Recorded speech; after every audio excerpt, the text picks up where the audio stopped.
வணக்கம். இன்னைக்கு உங்களுக்காக கதை சொல்ல வந்திருப்பது வியல் உங்கள் சகி. இன்னைக்கு நம்ம பார்க்க போற கதையின் பெயர் நான் இருந்த இடத்தில். கதைக்குள்ள போலாமா? துறையோடு கூடிய சூடான கமகமுக்கும் ஃபில்டர் காப்பியோடு வந்து ஈசி சேரில் படுத்திருக்கும் தனது கணவர் சண்முகத்தை மெதுவாக தொட்டி எழுப்பினாள் கற்பகம். என்னங்க என்னங்க எழுந்துடுங்க. என்ன இது? முன்னெல்லாம் 5 மணிக்கே எழுந்து வாக்கிங் போறதும் குளிச்சு முடிச்சு பூஜை பண்றதுன்னு எவ்வளவு சுறுசுறுப்பா இருப்பீங்க. இப்ப என்னவோ மணி 6 ஆனாலும் எழுந்துக்கிறது இல்ல. ஏன் இப்படி ஆயிட்டீங்க? எழுந்துங்க. எழுந்து சூடா காஃபியை குடிங்க. அப்பயாவது தூக்கம் கலையுதான்னு பாப்போம் என்று மெலிதாக சிரித்தாள். கண்களை மெதுவாக திறந்து முகத்தில் மஞ்சள் பூசி நடுநெற்றியிலும் வகிடிலும் மீனாட்சி குங்குமம் பளிச்சு இருக்க வைர தங்க நகைகளை விட இதுதான் அழகு என்பது போல் புன்முறுவலோடு நின்று கொண்டிருக்கும் தனது மனைவியை பார்த்த சண்முகம் கற்பகம் என்று பரவசத்தோடு அழைத்து கொண்டே ஈசி சாரில் இருந்து எழுந்தமர்ந்தார்.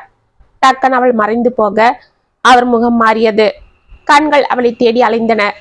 மனது ஏதோ பாரமாகி போக வாயில் வார்த்தைகள் வராமல் தவிப்போடு அங்கும் இங்கும் பரபரப்பாக பார்த்து கொண்டே கற்பகம் கற்பகம் எங்கம்மா போன? கற்பகம் என்றவர் வாய் முணுமுணுத்து கொண்டிருக்க அப்பா என்ற குரலை கேட்டு கண்களை திறந்த சண்முகம் எதிரே தனது மகன் தினேஷ் நின்று கொண்டிருப்பதை பார்த்தார். அப்பா என்னப்பா என்னாச்சு? ஏன் அம்மா பேரை சொல்லி கூப்பிட்டு இருக்கீங்க? எதனா கனவு வந்ததா என்று கேட்டான். கனத்த இதயத்துடன் எழுந்தாமர்ந்த சண்முகம் நான் தூங்குனா தானேப்பா கனவு வரும். நான் தான் தூங்கி பல நாள் ஆச்சே. உங்க அம்மா என்னைக்கு என்னை தனியா தவிக்க விட்டுட்டு போனாலோ அன்னைக்கு என் தூக்கமோ அவளோடவே போயிடுச்சு என்று பெருமூச்சு விட்டார். அப்பா அம்மா போய் 3 மாசம் ஆகுது. இன்னும் அவங்களே நினைச்சிட்டு இருந்தா எப்படி? அதுக்குதான் நான் உங்களை அங்க தனியா விடாம இங்க எங்க கூடவே கூட்டிட்டு வந்துட்டேன். இங்க வந்தோம் நீங்க அதே ஞாபகமா இருந்தா எப்படிப்பா? என்னப்பா செய்ய சொல்ற? எங்க பந்தம் 1 நாள் 2 நாளா என்ன 3 மாசத்துல மறந்து போறதுக்கு? அவ எனக்கு ஒரு மனைவியா மட்டும் இல்லப்பா, தாயா சகோதரியா தோழியா எல்லாமுமா இருந்தா. அதெல்லாம் சொன்னா உனக்கு புரியாது என்று எழுந்து பாத்ரூம் சென்றார். அவரை பரிதாபமாக பார்த்து கொண்டே தினேஷ் வெளியே ஹாலிற்கு செல்ல அங்கே அவனது லஞ்ச் பேக்கை கொண்டு வந்து டேபிள் மீது வைத்து கொண்டிருந்த சுகுணா அவனை முறைத்து பார்த்தாள். என்ன சுகுணா அப்படி பாக்குற? இன்னைக்கும் உங்க அப்பா கிட்ட அதை பத்தி பேசலையா? எனக்கு ஆபீஸுக்கு நேரம் ஆகுது. நான் சாயங்காலம் வந்து பொறுமையா பேசிக்கிறேன். இப்ப என்ன என்று டைனிங் டேபிளில் சாப்பிட அமர்ந்தார். ஆமா இதேதான் 3 மாசமா சொல்லிட்டு இருக்கீங்க. நீங்க பேசுவீங்களா இல்லையான்னு எனக்கு தெரியாதா? இப்படியே காலத்தை கடத்திட்டு கடைசி வரை இதே வாடகை வீட்டில தான் உட்காரணும் என்று தட்டை எடுத்து தொப்பன் அவனுக்கு வைத்தாள். அவளை கோபத்தோடு முறைத்து பார்த்து தினேஷ் ஏய் அவரே பாவம் அம்மா போனதுக்கு அப்புறம் ரொம்பவே நொந்து போயிருக்காரு. இதுல இப்ப போய் நான் அவர்கிட்ட நாங்க வீடு வாங்கணும், பணம் குறையுது, உங்க ரிட்டைர்மெண்ட் பணத்தை கொடுங்க, அந்த வீட்டை வித்து என் பங்க கொடுங்கன்னு எப்படி கேக்குறது? ஆமா உங்க தம்பி மட்டும் உங்க அப்பா ரிட்டையர்ட் ஆன கையோட நைஸா பேசி கேட்டு வாங்கிக்கல. அந்த சாமர்த்தியம் உங்களுக்கு இருக்கா? ஆமா ஆமா அப்படி இருந்துட்டா நான் ஏன் இப்படி கஷ்டப்படணும் என்ற ஹாட்பாக்ஸை திறந்து பொங்கலை எடுத்து தொப்பனை தட்டில் வைத்து சட்னி ஊற்றினாள். சே ஒரு மனுஷன் காலையில இருந்து வேலைக்கு போகும்போது எதனா நிம்மதி அவனை சாப்பிட விடுறியா? நான் என்ன உங்களை சாப்பிடக்கூடாதுன்னு கையா பிடிச்சு வச்சிருக்கேன்? ஆமா மூஞ்ச தூக்கி வச்சுக்கிட்டு ஏதோ வேண்டாம் வெறுப்பா சாப்பாடை போட்டா யாரு சாப்பிடுவா? இந்த வெட்டி ரோஷத்துக்கு ஒன்னும் குறைச்சி இல்லை. இதெல்லாம் என்கிட்டதான் காட்டுவீங்க, காட்ட வேண்டிய இடத்துல காட்டுறது இல்லை என்று அவள் புலம்பிக் கொண்டிருக்க அம்மா என்னோட யூனிஃபார்ம் எடுத்து கொடுங்கம்மா என்று பாத்ரூமில் இருந்து ஈர டவலோடு வந்து நின்றான் கௌதம். அவனை முறைத்து பார்த்தவள் ஆமண்டா தினமும் உனக்கு இது ஒரு பொழப்பு. அப்படியே அப்ப நாட்டமே தத்தியா இரு. உன் வேலை நீ செஞ்சுக்க மாட்டியா? எத்தனை தடவை சொல்றது மாடு மாடு என்று அவனை இழுத்து முதுகிலேயே அடிக்க ஆரம்பித்தாள். அவன் வலி தாழாமல் அழ ஆரம்பிக்க அம்மாடி என்னம்மா குழந்தைய போட்டு அடிக்கிற? பச்சை மண்ணுமா அவனுக்கு என்ன தெரியும் என்று ஓடி வந்து தனது பேரனை இழுத்து அணைத்து கொண்டார் சண்முகம். ஆமா என்று அவரை முறைத்து விட்டு கிச்சனுக்குள் சென்றாள். இதையெல்லாம் பார்த்து தலையில் அடித்து கொண்டே சாப்பிடாமல் எழுந்து சென்றார் தினேஷ். அவனை அமைதியாக பார்த்து கொண்டே தனது பேரனை சமாதானம் செய்த சண்முகம் மெதுவாக உள்ளே சென்றார். தினேஷ் கோபத்தோடு ஷூவை போட்டு கொண்டிருக்க சுகுணா முகத்தை உம்மென்று வைத்துக் கொண்டு கௌதமிற்கு யூனிஃபார்மை போட்டு கொண்டிருந்தாள். சண்முகம் தயாராகி தனது பெட்டியை கொண்டு வந்து ஹாலில் வைத்தார். அவர் கையில் ஒரு கவர் இருந்தது. இதை பார்த்த தினேஷ் ஒன்றும் புரியாமல் தனது தந்தையை பார்த்து கொண்டே எழுந்து அருகில் வந்தான். அப்பா, என்னப்பா, என்ன பெட்டியெல்லாம் கொண்டு வந்து வச்சிருக்கீங்க? எங்க போறீங்க? பாபு வீட்டுக்கா என்று பதட்டத்தோடு கேட்டான். இல்லப்பா, ஊருக்கு போலான்னு. என்னது, நம்ம ஊருக்கா? என்னப்பா, அங்க யார் இருக்கா? அங்க எதுக்கு இப்ப போறீங்க? இல்லப்பா, நான் அங்கிருந்து வந்து 3 மாசம் ஆகுது. வீடு எப்படி இருக்கோ என்னவோ. அப்பா, அதெல்லாம் பக்கத்து வீட்டு மூர்த்தி மாமா கிட்ட சொல்லி யாராவது ஆளை வச்சு சுத்தப்படுத்த சொல்வோம். அதுக்காக நீங்க எதுக்கு போறீங்க? உங்களால அங்க ஒரு நாள் கூட நிம்மதியா இருக்க முடியாதுப்பா. அதுக்குதான் நானும் பாப்போம் 6 மாசத்துக்கு ஒருத்தர்னு இனிமே உங்களை நாங்களே பாத்துக்கிறோம்னு பேசி வச்சு கூட்டிட்டு வந்துட்டோம் என்று பதறினான். இல்லப்பா, எனக்கு அது போல அங்க இங்கன்னு போக விருப்பம் இல்லப்பா. அப்பனா இங்கேயே என்று அவன் கூறுவதற்குள், இல்ல கண்ணு, என்னை தப்பா எடுத்துக்காத. உங்க அம்மா வாழ்ந்த அந்த வீட்டை விட்டு என்னால எங்கேயும் இருக்க முடியாது. அங்க இருக்கிறது எனக்கு ஒன்றும் சிரமம் இல்லை. அவன் நடமாடிக்கிட்டு இருந்த அந்த இடத்துல அவன் நினைவுகளோட நான் அப்படியே இருந்துட்டு போயிடுவேன். அது என்னவோ அவ என் கூடவே இருக்கிறது போல ஒரு ஆறுதல் இருக்கும் என்று கூறிவிட்டு சுகுணாவிடம் மெதுவாக சென்றார். அம்மாடி சுகுணா, பத்திரமா இருமா, குழந்தைய பார்த்துக்க. சின்ன பசங்கன்னா அப்படிதான் இருப்பாங்க. அவங்களுக்கு எந்த கள்ளம் கபடமும் தெரியாது. ஏதோ விளையாட்டுத்தனமா அவங்க எதனா பண்ணிட்டா பெரியவங்க நாம தான் பக்குவமா எடுத்து சொல்லணும். அதை விட்டுட்டு அடிக்க கூடாதுமா. உங்க அத்தை அப்படிதான் 2 பிள்ளைங்களையும் நல்ல மாதிரி அரவணைச்சு வளர்த்துட்டா. சரி, அது போகட்டும். இந்தா என்று கையில் இருந்த கவரை அவளிடம் கொடுத்தார். அதை வாங்கி கொண்ட சுகுணா ஒன்றும் புரியாமல் தினேஷை பார்த்தாள். அவன் முகம் குழப்பத்தில் இருந்தது. என்னம்மா அப்படி பாக்குற? மாமா, இது என்ன கவர்ல? இதுல 3 லட்சத்துக்கு செக் எழுதி வச்சிருக்கம்மா, எடுத்துக்கோ. எனக்கு ரிட்டையர்ட் ஆனப்ப 8 லட்சம் தான் வந்தது. அதுல சின்னவனுக்கு வேலைக்காக 3 லட்சம் கொடுத்தேன். பெரியவனுக்கும் அப்பவே கொடுத்துடலான்னு தான் இருந்தேன். ஆனா அதுக்குள்ள உங்க அத்தைக்கு உடம்பு முடியாம போயிடுச்சு. அந்த குழப்பத்துல நான் கொடுக்க முடியல. இப்ப அவனுக்கு கொடுக்க வேண்டியத கொடுத்துறம்மா. மீதி 2 லட்சத்துல உங்க அத்தை வைத்திய செலவுக்கு போக 1 லட்சம் தான் இருக்கு. அது ஏதோ என் செலவுக்கு வச்சிருக்கம்மா. வர்ற பென்ஷனே எனக்கு தாராளமா போதுனாலும் எனக்கு எதனா உடம்பு முடியாம போயிட்டா பசங்களை தொந்தரவு பண்ணாம இருக்கதான் அந்த பணத்தை வச்சிட்டு இருக்கிறேன். நான் போனதுக்கு அப்புறம் அந்த வீட்டை நீங்க பங்கு போட்டு எடுத்துக்கோங்க. நான் இருக்கிற வரைக்கும் அதை எதுவும் செய்யாதீங்கம்மா என்று கண்கள் கலங்க கூறிவிட்டு திரும்பினார். தாத்தா, எங்க தாத்தா போறீங்க? என்னை விட்டு போகாதீங்க தாத்தா, இல்லைன்னா நான் உங்க கூடவே வந்துடுறேன் என்று அவர் கைகளை பிடித்து கொண்டு அழ ஆரம்பித்தான் கௌதம். தங்கோ, இங்க பாரு, நான் எங்கேயும் போகலடா, நம்ம ஊருக்கு தான் போறேன். நீ ஸ்கூலுக்கு போன இல்ல, இப்ப எப்படி என் கூட வர முடியும் சொல்லு? அம்மா அப்பா கூட லீவுல அங்க வரலாம், சரியா? அது வர அம்மா பேச்சு கேட்டுக்கிட்டு சமத்தா படிக்கணும். அப்பதான் தாத்தாக்கு சந்தோஷமா இருக்கும் என்று அவனை அணைத்து கொண்டு முத்தம் கொடுத்து விட்டு கிளம்பினார். அப்பா என்று அவர் கைகளை பிடித்து கொண்டு கண்ணீர் வடித்தான் தினேஷ். அவனை தட்டி கொடுத்து விட்டு, பார்த்து இருந்துக்கோங்கப்பா, வாழ்க்கன்னா அப்படிதான் இருக்கும், நாம தான் எல்லாத்தையும் சமாளிக்க கத்துக்கணும் என்றார். அப்பா வாங்கப்பா, நானே உங்களை எக்மோல ட்ரெயின் ஏற்றி விடுறேன் என்று அவர் கையில் இருந்த பெட்டியை வாங்கி கொண்டான். சுகுணா அதிர்ந்து அவர்களை பார்த்து கொண்டு நின்றாள். கனத்த இதயத்தோடு ஆட்டோவில் இருந்து இறங்கிய சண்முகம் தனது வீட்டை பார்த்து கொண்டு அமைதியாக நின்றார். ஏதேதோ பழைய நினைவுகள் வந்து அவரை வெகுவாக வாட்ட கேட்டை திறந்து கொண்டு அந்த காய்ந்த சருகுகளில் காலை வைத்து மெதுவாக நடந்து சென்றார். சத்தம் கேட்டு வெளியே வந்து எட்டி பார்த்த பக்கத்து வீட்டு மூர்த்தி, என்ன சண்முகம், நீயா என்று கேட்டுக்கொண்டே அங்கே ஓடி வந்தார். அவரை பார்த்து லேசாக புன்னகை புரிந்த சண்முகம், பாப்பா மூர்த்தி, எப்படி இருக்கிற என்று கேட்டார். நான் நல்லா இருக்கிறேன் சண்முகம். ஆமா, நீ என்னப்பா இனிமேலும் பிள்ளைங்க வீட்டுலதான் இருப்பேன்னு நினைச்சா பெட்டியோட 3 மாசத்துல இங்க வந்து நிக்கிற? எனக்கு என் கற்பகம் வாழ்ந்த வீட்டை விட்டு வேற எங்கேயும் இருக்க முடியல மூர்த்தி. ஏன் சண்முகம், பிள்ளைங்க எதனா? சேச்சே, அப்படிலாம் ஒன்றும் இல்லை. இப்போ கூட பெரியவன் செயின் ஏற்றி விடும்போது ஒரே அழுக. அவனை சமாதானம் செய்யறதுக்குள்ள போதும் போதும்னு ஆகிடுச்சு. அப்பனா ஏன் சண்முகம் அங்கிருந்து வந்த? பாவம், அவங்களுக்கும் உன்னை இங்க தனியா விட்டுட்டு சங்கடமா இருக்கும் இல்ல? பரவாயில்ல மூர்த்தி, அவங்க அவங்க குடும்பம்னு ஆகிட்டதும் அவங்கள நம்ம தொந்தரவு பண்ணக்கூடாது. எனக்கு என்ன, அப்படியே கற்பகத்தை நினைச்சுக்கிட்டு இங்கே இருந்துடுவேன். சரி சாவியை கொண்டு வா என்றார். சரிப்பா. ஆமா, எதனா சாப்பிட்டியே இல்லையா? ஆமா, நீ எங்க சாப்பிட்டு இருக்க போற?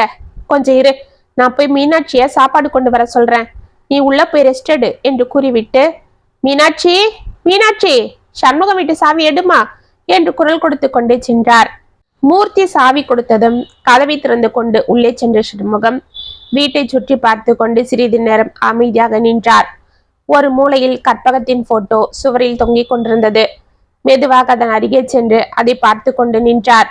அதிலிருந்த மாலை காய்ந்து போய் வெறும் நார்கள் மட்டுமே தூசி படிந்து ஆடிக்கொண்டிருக்க அதை மெதுவாக எடுத்து சுத்தம் செய்த சண்முகம், கற்பகம், நான் வந்துட்டேன் கற்பகம், உன்கிட்டயே வந்துட்டேன், நம்ம வீட்டுக்கே வந்துட்டேன். நம்ம யாருக்கும் பாரமா இருக்க கூடாதுன்னு நீ அடிக்கடி சொல்லுவியே, அது உண்மைதான் கற்பகம். அதனால தான் நான் இங்கே வந்துட்டேன். ஊமடியிலேயே நானும் இருந்துறேன் கற்பகம் என்று அந்த போட்டோவை அணைத்தபடி அழ ஆரம்பித்தார். 4 நாட்கள் சென்றது. 2 நாட்கள் மூர்த்தி கட்டாயப்படுத்தி சண்முகத்திற்கு சாப்பாடு கொண்டு வந்து கொடுக்க மனவேதனையால் அதை சாப்பிடாமல் அப்படியே வைத்திருந்த சண்முகம் அவர்களுக்கு சிரமம் கொடுக்க வேண்டாம் என்று மறுநாள் அவரே எழுந்து மெதுவாக அனைத்தும் சுத்தம் செய்து சமைக்க ஆரம்பித்தார். வெறும் சாதம் வடித்து அதில் பொடியை போட்டு சாப்பிட அமர்ந்தவருக்கு கற்பகத்தின் நினைவு வந்துவிட அதை அப்படியே போட்டு வெட்டி எழுந்து விடுவார். ஏதோ ஒரு வேளை சாப்பிடுவது, மீதி வேளைகளில் காப்பியை மட்டும் குடித்து கொண்டு கற்பகத்தின் புடவையை எடுத்து தலையில் வைத்து கொண்டு படுத்திருப்பது என இருக்க அன்று மெதுவாக எழுந்து வெளியே செல்ல புறப்பட்டார். எங்க சண்முகம், வெளியில கிளம்பிட்டியா என்று குரல் கொடுத்தார் மூர்த்தி அவர் வீட்டு மாடியிலிருந்து. ஆமா மூர்த்தி, வீட்டுல சமைக்க காய்கறி சாமான் எதுவும் இல்லை, அதுதான் அப்படி கடத்தெரு வரைக்கும் போயிட்டு வரலான்னு. ஆமா, நீ என்ன பண்ற?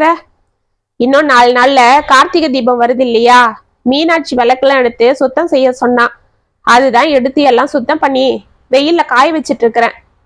அப்படியா, சரிப்பா, நான் போயிட்டு வரேன் என்று மெதுவாக கேட்டை திறந்து கொண்டு நடந்தார் சண்முகம். என் கற்பகம் இருந்தா இந்த கார்த்திகை தீபத்துக்கு வீடே எப்படி இருக்கும்? காலையில எழுந்து குளிச்சு முடிச்சிட்டு பலகாரம்லாம் செய்வா. என்னை புது விளக்கு வாங்கிட்டு வாங்கன்னு தொந்தரவு பண்ணுவா. சாயங்காலத்துல வீடு முழுக்க விளக்கேத்துவா. அந்த விளக்கு வெளிச்சத்துல அவ அழகு முகத்தை பார்க்கணுமே, அப்படியே அலங்கரிச்ச அம்மன் சிலையாட்டுமே இருக்கும். அந்த தெய்வீக அழகை பார்த்துக்கிட்டே நான் உட்காந்துருந்தா, என்ன அப்படியே பாக்குறீங்க, போய் நீங்களும் 2 விளக்கு ஏத்துங்கன்னு சொல்லிட்டு சிரிப்பா. நானும் அவ கூட சந்தோஷமா வாசல்ல விளக்கு வைப்பேன். இந்த தெருவிலேயே எங்க வீட்டுல தான் நிறைய விளக்கு பின்னும். ஆனா இப்ப என்றவர் நினைக்க துக்கம் அவர் தொண்டை அடைத்தது. அவரது சோகத்தை தாழாமல் லேசாக மழையும் தூர ஆரம்பிக்க கையிலிருந்த குடையை விரித்தவர் பதட்டத்தில் பர்ஸ் கீழே வருவதை கவனிக்காமல் சென்று விட்டார்.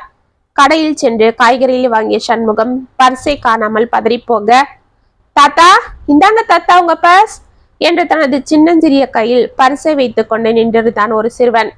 அவன் மீது சேரும் சகதியுமாக இருக்க மேல் சட்டை கூட இன்றி நன்கு மழையில் நனைந்திருந்த அந்த சிறுவனை பார்த்த சண்முகம், தம்பி, நீ யாருப்பா? ஏன் பர்சு உன்கிட்ட எப்படி வந்தது என்று ஆச்சரியமாக கேட்டுக்கொண்டே அவன் கையில் இருந்த பர்சை வாங்கி கொண்டார். தாத்தா, நீங்க அந்த இடத்துல கொடைய விரிக்கும் போது உங்க பர்சு கீழே வந்துடுச்சு. நீங்க பார்க்காம வந்துட்டீங்களா?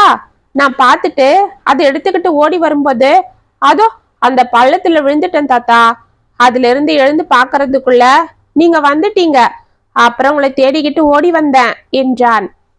இந்த சிறிய வயதில் அவனுடைய நேர்மையை பார்த்து அதிசயித்த சண்முகம் பணத்தை எடுத்து கடைக்காரனுக்கு கொடுத்து விட்டு அவனது கையை பிடித்து கொண்டு ஓரமாக போய் நின்று கொண்டார். ஆமா, மேல சட்டை கூட போடாம இப்படி மழையில் நனைஞ்சிட்டு இருக்கிறியப்பா, நீ யாரு? உன் பேர் என்ன? எங்கிருந்து வர என்று கேட்டார். தாத்தா, என் பேர் கண்ணன். அப்படியா, உங்க ஊரு? எங்க ஊரு மங்களாபுரம். அது பக்கத்து ஊராச்சே, நீ அங்கிருந்து இங்கேயும் வந்த? இங்க யாராவது உனக்கு தெரிஞ்சவங்க வீட்டுக்கு வந்தியா?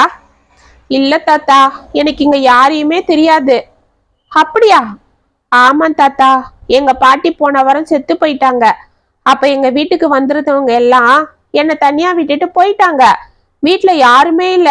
எனக்கு எங்க போறதுன்னே தெரியல. ஒரே பசியா வேற இருந்தது. பாட்டி இருந்தா சாப்பாடு கொடுப்பாங்க. இப்ப அவங்களும் இல்லையா, அதனாலதான் நான் இங்க வந்துட்டேன். அப்படியா? அந்த ஊர்ல யாரும் உனக்கு சாப்பாடு கொடுக்கலையா? உங்க பக்கத்துல யாரும் இல்லையாப்பா? இல்ல தாத்தா, நானும் பாட்டியும் தான் கொல்லையில தனியா இருப்போம். ஊர் கடைசியில தான் எங்க வீடு இருக்கும். பக்கத்துல வீடே இருக்காது.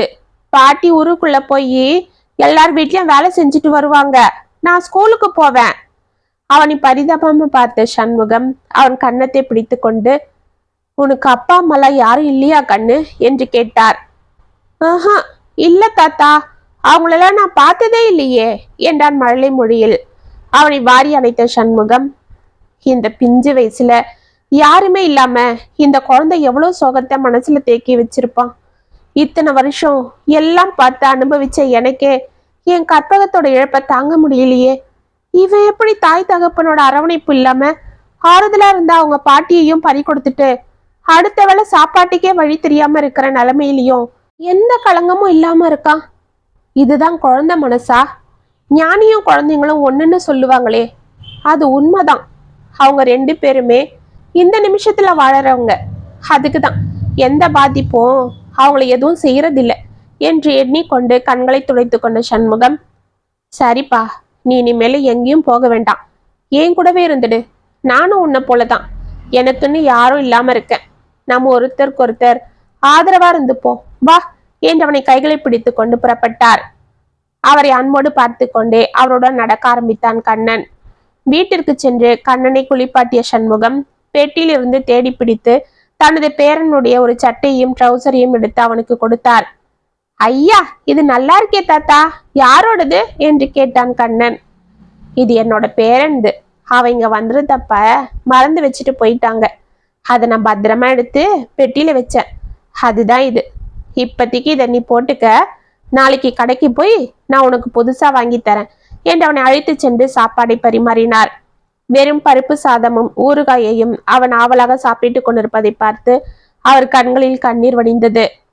பாவம் குழந்தை, சாப்பிட்டு எத்தனை நாளாச்சோ என்று கண்களை துடைத்தபடி, கண்ணா, இன்னைக்கு காய்கறிலாம் எதுவும் இல்லாம தாத்தாக்காக ஏதோ வெறும் பருப்பு சாதம் மட்டும் செஞ்சேன்.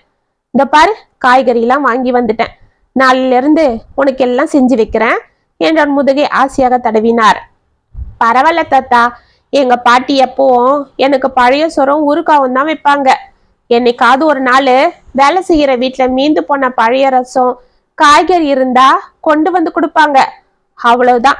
அதெல்லாம் விட இங்க பருப்பு சாதமே நல்லா இருக்கு. நான் இது போல சாப்பிட்டதே இல்லை தாத்தா என்றவன் அவரை அப்படியே பார்த்து கொண்டு அமைதியாக இருந்தான். என்ன ராஜா அப்படி பாக்குற என்றவன் கன்னத்தை பிடித்து கொண்டார். தாத்தா, எனக்கு தினமும் இதே போல சாப்பாடு போடுறீங்களா? நான் உங்களுக்கு எல்லா வேலையும் செய்யறேன் தாத்தா. நானே கடைக்கு போறேன், வீட்டை பெருக்கிறேன், காய்கறி கட் பண்ணி கொடுக்கறேன், சாமான்லாம் தேய்ச்சி துணி கூட துவைச்சு கொடுக்கறேன் தாத்தா என்றான். அவனை இறுக அணைத்து கொண்டு சண்முகம், அதெல்லாம் ஒன்றும் வேண்டாம் கண்ணு, நீ என் கூட இருந்தா அது போதும். நானே உனக்கு எல்லாம் செய்யறேன். சாப்பாடு என்ன, உனக்கு எல்லாமே செய்யறேன்டா தங்கம். ஆமா, நீ படிச்சுட்டு இருந்தன்னு சொன்னியே, என்ன கிளாஸ் படிச்சுட்டு இருந்த? நான் 2வது படிச்சுட்டு இருந்தேன் தாத்தா. எங்க கிளாஸ்ல நான் தான் நல்லா படிப்பேன், நல்லா வரைவனும் கூட. அதெல்லாம் அங்கேயே வீட்டுல இருக்கு தாத்தா. இப்ப மழையில நனைஞ்சிருக்கும். அது மண் வீடு, மழை வந்தா அப்படியே சரிஞ்சிடும். அப்பெல்லாம் நானும் பாட்டியும் ஸ்கூல்ல போய் தான் படுத்துப்போம். எங்க வாத்தியார் ஒன்னும் சொல்ல மாட்டாரு. நான் என் பேகை பத்திரமா எடுத்துட்டு போயிடுவேன்.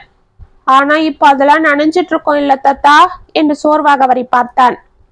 பரவாயில்ல கண்ணா, நான் உனக்கு புதுசா எல்லாம் வாங்கி கொடுக்கறேன். நீ இந்த ஊர்லயே இருக்கிற பள்ளிக்கூடத்துல படி, நான் உன்னை படிக்க வைக்கிறேன் என்றார்.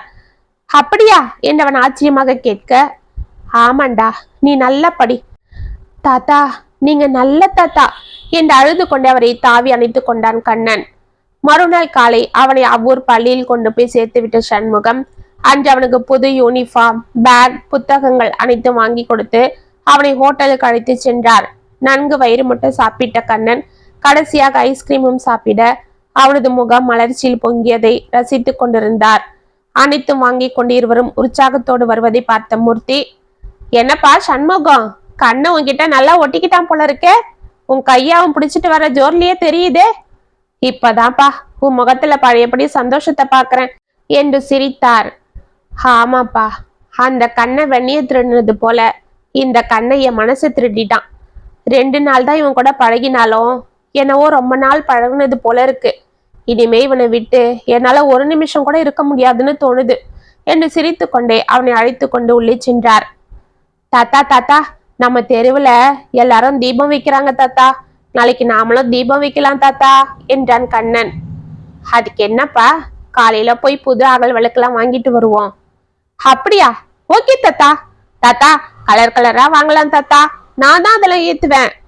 கண்டிப்பா தங்கம் என்று அவனை அணைத்து கொண்டார். இருவரும் சாப்பிட்டு படுத்துக் கொள்ள தனது மார்பின் மீது தூங்கி போன கண்ணனை மெதுவாக தூக்கம் கலையாமல் எடுத்து அருகில் படுத்து வைத்துக் கொண்ட சண்முகம் அவன் தலையை ஆசையாக கொதியபடி சிரித்து கொண்டே ரசித்துக் கொண்டிருந்தார். பின்பு மெதுவாக அவன் அருகிலேயே படுத்து கண்களை மூடினார். சற்று நேரத்தில் கற்பகம் அவர் கன்னத்தை தனது மென்மையான கையால் தொட, கற்பகம் கற்பகம், நீயா நீயா என்று பரவசம் அடைந்தார். ஆமாங்க, நானே தான் என்று சிரித்தாள். என்ன கற்பகம், எங்க போயிட்ட, என்னை தனியா தவிக்க விட்டுட்டு? நான் எப்படி தவிச்சிட்டு தெரியுமா என்று குழந்தையை போல் சினுங்கினார். நான் எங்கேயும் போகல, உங்க கூட தான் இருக்கேன். ஏன் கூட வா? ஆமாங்க, இதோ பாருங்க, என் இடத்துல படுத்திருக்கானே இந்த குழந்தை, அவ ரூபத்துல நான் உங்க கூட தாங்க இருக்கேன். இனிமே நீங்க எதுக்கும் கவலைப்படக்கூடாது, என்னை நினைச்சு அழக்கூடாது. அவன் கூட சந்தோஷமா இருங்க. இனிமே அவன்தான் உங்களுக்கு எல்லாம். அவங்களுக்கு நல்ல துணையா இருப்பாங்க. என்ன நீங்க அவன் ரூபத்துல பாத்துக்கோங்க. என் இடத்துல இருந்து அவனும் உங்களை நல்லா பார்த்துப்பாங்க என்று சிரித்தாள்.